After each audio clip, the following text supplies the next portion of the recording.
ขึ้นมาแล้วทุกคนขึ้นมาแล้วนี่แหนมันเริ่มออกมาแล้วเนาะ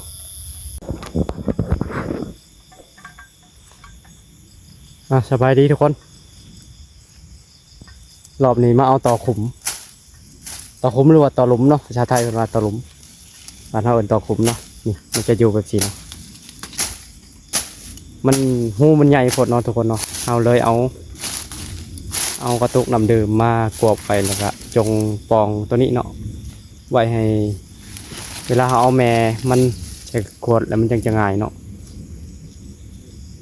จะเอามาเลี้ยงเลยทุกคนนะเอามาเลี้ยงถ้ารุ่นบางเนาะว่าเขาจะเอาได้หรือบ่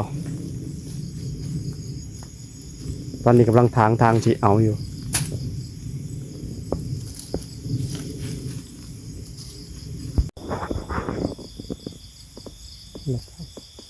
มาทุกคนมาเบิ่งขั้นตอนการจะใหญ่แม่มันเข้าขวดน้ำดื่มเนาะตอนนี้เรากำลังเตรียมจะใหญ่แม่มันเข้าขวดน้ำดื่มอยู่เนาะนี่ทุกคนเราจะต่อกันประมาณนี้เนาะเพื่อให้แม่มันขึ้นมาขวดน้ำดื่มเนาะอากาศมันไว้อยู่ด้วยหูทางว่ามันจะออกได้เถอะเด้นี่อันนี้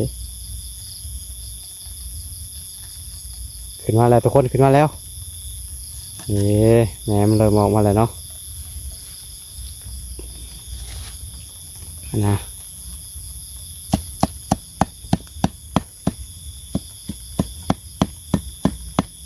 ต้องใช้เวลาเด้อทุกคนเด้อเอาต่อชนิดนี้เนาะเพราะว่ามันค่อนข้างที่จะเอายากเนาะก็คือต่อหัวเสือเนาะต่อขุมมันจะเอายากเลยจังเนาะ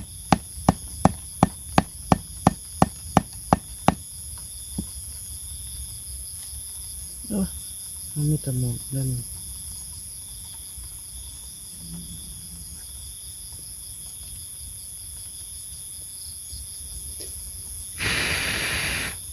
เดี๋ยวเราขอเอาแม่มันก่อนเนาะทุกคนเนาะเดี๋ยว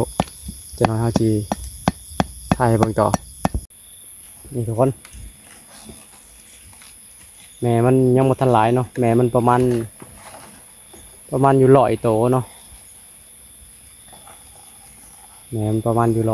100นี่หังมันกัดชิบกำลังช่องเปียงเนาะทุกคนกำลังงามๆเลยเนาะนี่แต่จะกำลังค้นหาแม่มันอีกเนาะน่าจะหมดแล้วนะทุกคนเนาะเดี๋ยวถ้าเบิ่งน้ำไปนำกันทุกคนเบิ่งไปนำกันว่ามันชิ้ใหญ่หรือบ่เนาะถ้าเราเอาเมื่อปีแต่เก่ามันก็ใหญ่เนาะทุกคนเนาะเดี๋ยวลุ้นไปนำกันเลยว่าสิได้ใหญ่แค่ไหน